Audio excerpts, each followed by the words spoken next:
أعوذ بالله من الشيطان الرجيم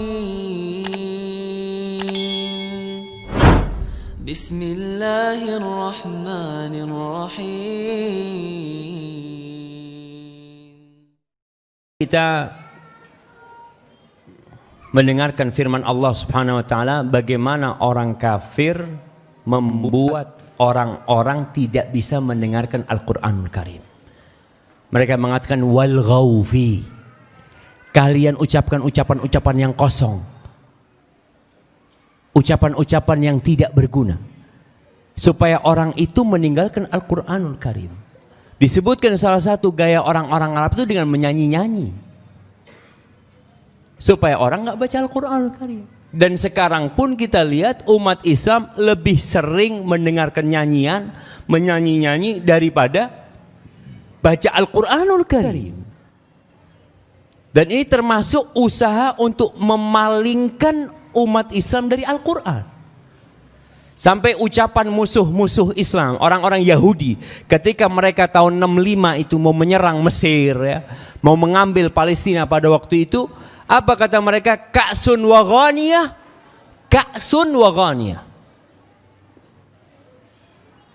Satu gelas minuman dan satu biduan itu lebih dahsyat menghancurkan umat Islam daripada alfu midfa, 1000 meriam.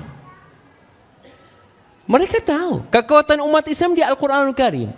Makanya dibikin oleh orang-orang kafir bagaimana orang-orang tidak bisa mendengarkan Al-Qur'anul Karim. Kalau sekarang kita lihat hiburan-hiburan di mana-mana. Itu salah satu usaha untuk memalingkan umat Islam dari Al-Qur'anul Karim. Dan kita lihat jemaah, orang kalau sudah mendengarkan nyanyian itu, tenggelam dalam nyanyian itu. Na'udzubillah min dzalik. Ya, anak-anak muda sekarang di masjid ini, ana sering katakan, sebenarnya yang datang ke masjid itu orang udah pada benar semua, udah baik-baik, ya udah pada sholat, udah mau kebaikan. Tapi antum lihat kalau konser musik, yang datang pakai baju hitam sama tengkorak-tengkorak. Iya, mereka nggak datang ke rumah Allah, enggak. Mereka lebih cinta dengan yang seperti itu, dan itu banyak di negeri kita. Acara-acara di televisi yang membuat orang meninggalkan Al-Qur'anul Karim. Maka perlu kita memboikot itu beberapa TV yang ada, nggak perlu ditonton. Itu termasuk mengganggu kita dari membaca Al-Qur'anul Karim. Jadi kalau dikatakan apa hubungan lagu-lagu, mau nyanyian-nyanyian dengan gangguan dakwah Rasulullah SAW, itu salah satu yang digunakan oleh orang-orang kafir untuk memalingkan umat Islam dari Al-Qur'an Karim. Dan kita harus belajar apa sih sebenarnya hukum musik dan lagu-lagu itu, supaya kita tahu jangan sampai anak Quran gak hafal. Sebagian anak-anak itu Masya Allah hafal lagu ini lagu itu. Sampai ada orang tua dulu antum ingat ada lagu apa? Cecak Rowo. Nah, tuh anak kecil-kecil pada hafal. Bapaknya seneng, lihat-lihat anak-anak bisa. Masya Allah. Maka hati-hati jemaah. Tolonglah orang tua berusaha untuk meninggalkan yang seperti itu. Kita lihat perjuangan Rasul SAW, begitu dahsyatnya. Masa sekarang kita tinggal mengamalkan Islam itu berat banget. Nggak perlu kita dipukulin sholat, nggak perlu. Dulu mereka Nabi SAW sujud, itu dikasih di pundak Nabi SAW, itu rahimnya onta dengan darah dan kotoran. Beliau sampai berdiri nggak bisa. Sahabat tidak ada yang bisa bantuin beliau SAW, karena mereka takut dengan orang-orang kafir Quraisy ini.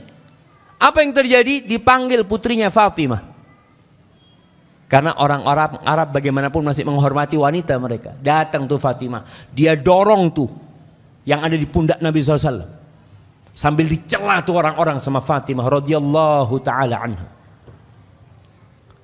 Masa kita sekarang mau mengamalkan Islam yang benar? Udkhulu fis silmi kafah. Sudah tinggal jalanin, ndak usah ribut-ribut kita jamaah. Tolonglah jamaah, tolong waktunya kita bangkit kembali. Alhamdulillah rumah-rumah Quran sudah banyak. Dulu nggak ada rumah Quran. Tempat-tempat tahfidz nggak ada. Anak-anak di sekolah yang diajarin malah bagaimana anak itu pinter musik, ngaji nggak bisa nggak apa-apa.